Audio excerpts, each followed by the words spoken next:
Gold prices have eased from an all-time high above $2,500 as speculators increased their net bullish positions in COMEX futures and options to a four-year high, while demand in China, the number one consumer nation, fell to a three-year low, writes Atsuko Whitehouse at Bullion Vault. Spot gold fell 0.6% to $2,493 per ounce by midday in London, following a surge to a new record high of $2,509 on Friday. Gold has been chasing the psychological $2,500 level for several months, and now that it has been reached, we are seeing some natural profit-taking occur, said an analyst to Reuters. Before gold reached its peak last week, data indicated that hedge funds and other leveraged speculators in COMEX gold futures and options increased their bullish bets on gold by 14%, reaching their highest level in over 4 years by the week ending August 13th. Simultaneously, they reduced their bearish bets by 27%, bringing them to the lowest level in 7 weeks. This shift pushed the net long position of managed money traders to nearly the highest level since March 2020, when the first wave of the COVID-19 crisis caused bullion prices to drop before they eventually climbed to a then record high. The net bullish positions were 82% above than the 5-year average. The period includes the COVID-19 crisis in 2020, Russia's invasion of Ukraine in February 2022, the US mini-banking crisis in March 2023, and the Israel-Hamas war following the Hamas-led attacks on Israel in October 2023. Gold's resilience highlights its appeal as a hedge against turmoil, supported by factors beyond just the timing and extent of US rate cuts, said derivatives platform Saxo Bank's commodity strategist Ole Hansen. The market consensus for the US federal funds rate by the end of 2024 is 4.4% as of Monday, indicating a further cut of almost 1% at 3 policy meetings this year from a 23-year high of 5.25%, 5.50%. The tailwinds remain stronger than the headwinds for professional investors, but the price-elastic markets in Asia have yet to reconcile themselves to higher price ranges, and this will take some of the gloss off the market, said Rona O'Connell at brokerage StoneX Group Inc. Gold prices on the Shanghai Gold Exchange, meanwhile, turned to a discount compared to London today, marking the biggest discount in over 3 years at $9 per ounce. This follows a drop in the weekly average premium to $2 last week in the metal's number one consumer market.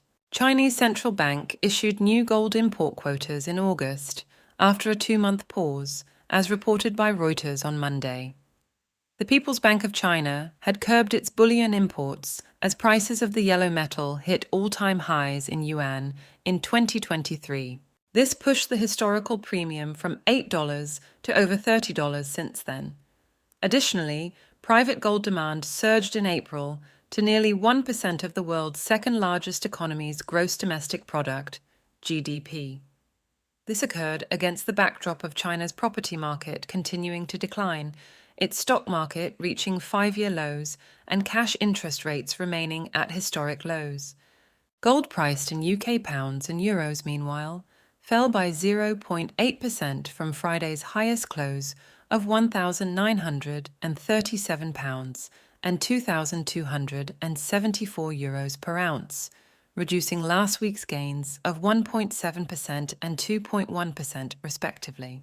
European stocks rose as the Pan-European Stoxx 600 index gained ground after marking its best week since May, following a recovery in global stock markets from the turmoil experienced on August 5th. Strong economic data from the US helped alleviate concerns about a recession in the world's largest economy. Defense firms in the region, including Rheinmetall AG, tumbled on Monday following a report that Germany will no longer grant new requests for aid to Ukraine, as the government sought to control its spending.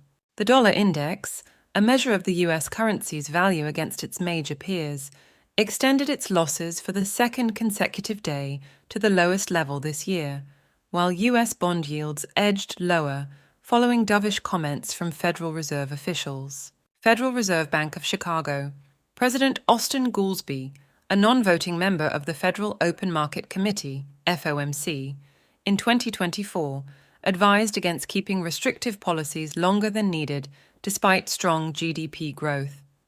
Meanwhile, San Francisco Fed President Mary Daly, a voting FOMC member, expressed confidence in inflation control and suggested considering adjustments to borrowing costs from their current range of 5.25% range ahead of the Jackson Hole Central Bankers gathering.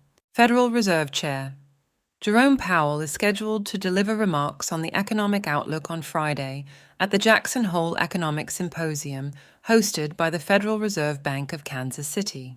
Prices for silver, which is primarily an industrial metal, with nearly 60% of its annual demand coming from industrial uses, fell 0.6% to $28.89 per ounce, reversing its 5.8% advance from last week. Oil prices eased on Monday as investors focused on the progress of ceasefire talks in the Middle East. U.S. Secretary of State Antony Blinken began critical discussions with senior Israeli officials, aiming to advocate for a ceasefire in Gaza and prevent regional escalation, which he described as perhaps the last opportunity.